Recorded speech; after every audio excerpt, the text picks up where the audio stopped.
Okay, Huge River and movie fanatic Nate reporting from the beautiful St. Croix River on a beautiful summer day in June 2014. I'm coming at you with a review for a movie which is celebrating its 20th anniversary this year. Well, it probably isn't, but I'm celebrating its 20th anniversary this year. I might watch it tonight. The Blu-ray obviously is beautiful, which is The River Wild. This movie came out in the summer of 1994 and was, a big budget, DTS sound Universal movie with Meryl Streep and Kevin Bacon and the kid from Jurassic Park and, John Leguizamo or whatever and David Strathairn or whatever. And this is a movie that we saw actually at the second run theater. And I'll never forget it. I mean, I had wished we could have saw it in the first run with the DTS, but that's all right. I mean, it was still the same beautiful 35 millimeter projection. First off, this movie, just like Deliverance, takes place pretty much exclusively on the river. I think it's Montana again, just like a river runs through it, and it's just one of the most beautiful modern movies that I've seen, and something that I obviously revisit on Blu-ray often, and I might do just that tonight. So River Wild is, it's your standard, like, whatever, 1994 Hollywood fare, but oh gosh, before I forget, Jerry Goldsmith. For me, Jerry Goldsmith was one of his biggest strengths was painting a musical landscape or musical soundscape that perfectly complemented and enhanced the landscape of scenery movies. I mean, what he did for First Blood, the Rambo movie, the first Rambo movie, First Blood, with the music, and obviously First Blood Part 2, and the way he can take scenery and enhance it with his music. I'm just trying to find ways to say it, but I think I just did, is extraordinary. And the score for this movie, which I don't have, but I hear it when I watch a movie, is amazing. And the movie opens with this very beautiful scene, opening credits with this beautiful music and beautiful scene of Meryl Streep's character on the river doing her little, which I would do if I could, but I can do this, so that's fine. One of these really skinny, cool, whatever, competitive like kind of rowboat thingies, which I would, like I say, do, but I'll do this. And it sets her character up as being someone who likes the water, as I obviously do as well, and stuff like that. And very beautiful opening credit scene and music, and then it cuts to this, like, whatever the hell, I don't know what music is playing, Rourke, John, oh shit. It's not John Leguizamo, that's a guy from Super Mario Brothers. It's whatever the hell the kid's name is. The kid from Jurassic Park. His world of like this rock music, and she's like, turn it off, singeing my hair. So anyway, it's like his birthday, and the whole movie is basically about, Meryl Streep wants to show him her son. Pisses me off, I can't think of the kid's name. Basically wants to show him, this river that she used to traverse when she was a kid or teenager, before it gets all polluted and ruined, by civilization. That's the premise of the movie. They're just taking a family river trip, and Meryl Streep's character used to be a guide on this river. So she's done it all and traversed all the rapids and stuff. Personally, there's no rapids where I do the river. I'm not a river rapids guy.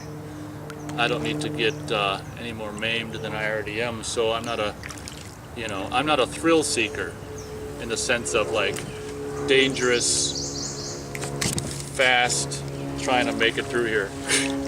Dangerous, fast, whitewater crap.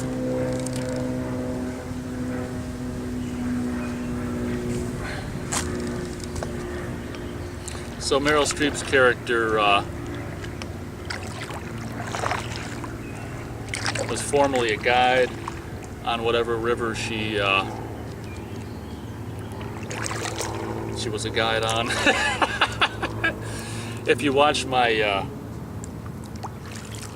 as I was saying, if you watch my River's Edge review, I'm basically just going around in circles in this beautiful scenic area, and I'm back at my little swamp thing dock here I showed you in the River's Edge review.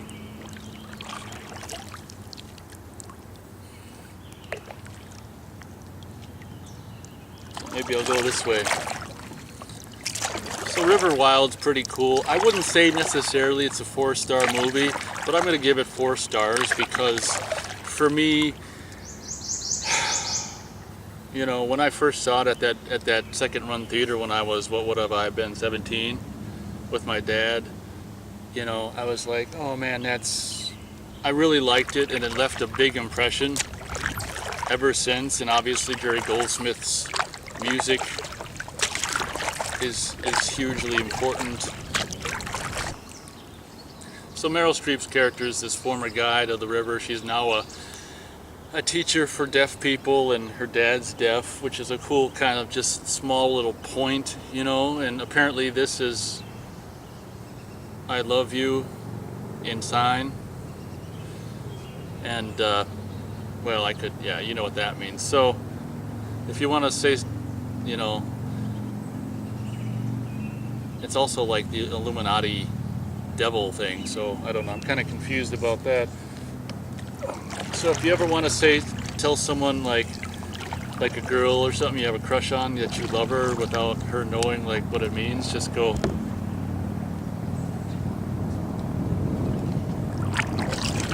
but the whole sign language thing comes into play later in the movie, as things often do when there's a that's one of my problems with like mainstream movies, is they very rarely have like a cool point, like just have her be a sign teacher and not use it later in the movie. Just have her be something, and you know, without taking advantage of it later in the movie. There's another movie, I can't remember what the hell it was, but it was like, oh, that's a kind of a cool point, and then later on they ended up, you know, taking advantage of it. I'm just like, oh, why can't they just have someone be something without having there a reason for it to be later? So the reason later, you know, the David Strathairn or whatever, the Meryl Streep's husband, knows sign language as well, and he's able to write sign on rocks later on with just a burnt piece of cinder wood, you know, that someone had previously used for fire. He found in a fire pit to write sign on rocks to communicate with her. But it's for, you know, it's like I say, it's probably not a 4-star movie, but for me, I think it's a very, really pretty competent,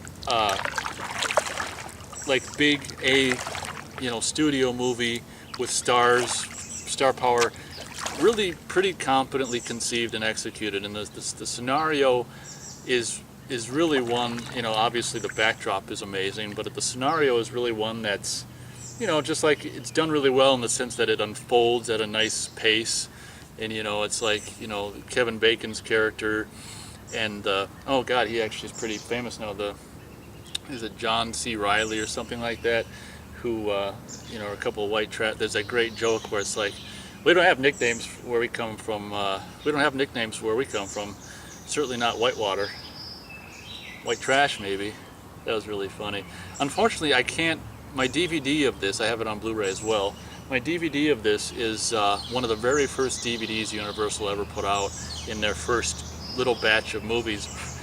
And they actually put, with their first run of DVDs back in '97, I imagine it was, they actually put them in CD cases. I have The Shadow, which is unfortunately was full frame.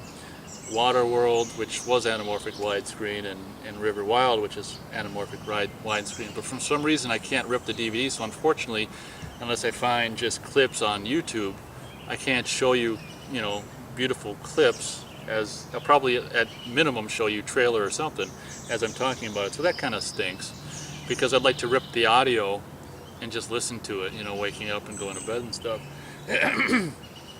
But that's funny. So Kevin Bacon and this John C. Reilly, or whatever his name is, I don't know if that's his name, are basically bad guys who've robbed a cattle auction, and we find out just through, as you normally do, through just the movie's progression, and they're trying to go to oh, they're so close to Canada that they're gonna go a couple hundred miles.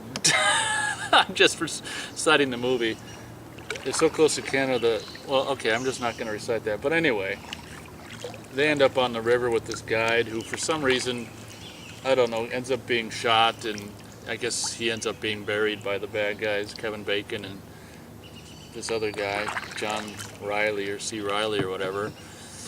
And I don't know why I feel like I have to, you know, whatever, but I guess I'll just say that, you know, the kid from Jurassic Park, why can't I think, I just always want to say John Leguizamo. Why can't I, that's not his name, that's the guy from Super Mario Brothers. Why can't I think of his name? Whatever, the kid from Jurassic Park.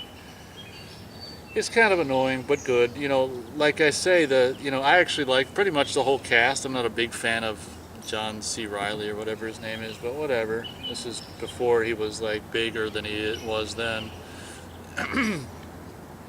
But I'd give it 4 stars. You know, it's probably more of a 3-star movie, but for me, the beautiful, obviously just river photography and the Jerry Goldsmith music. And what's cool is, you know, for rapids enthusiasts, it's a good movie for like whitewater rapids enthusiasts. I mean, I'm not a rapids enthusiast, but I'm a river enthusiast. And what's cool is, like, as the movie goes on, it's like the rapids become progressively more, you know, harrowing and dangerous and everything like that.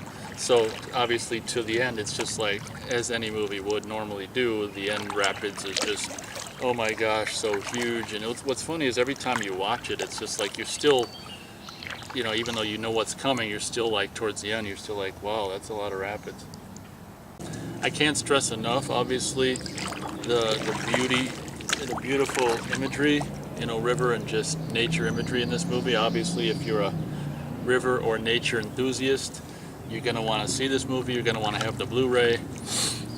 Features a very cool, you know, if you get the Blu-ray, you get the very cool early DTS, you know, one of the early DTS 5.1 discrete, which of course now isn't really a big deal, but the early years of DTS digital sound, I almost feel like, I don't know, I took more advantage of it when it was brand new or something like that. I don't know. Not to say that sound now isn't good, but The River Wild. Thanks for watching.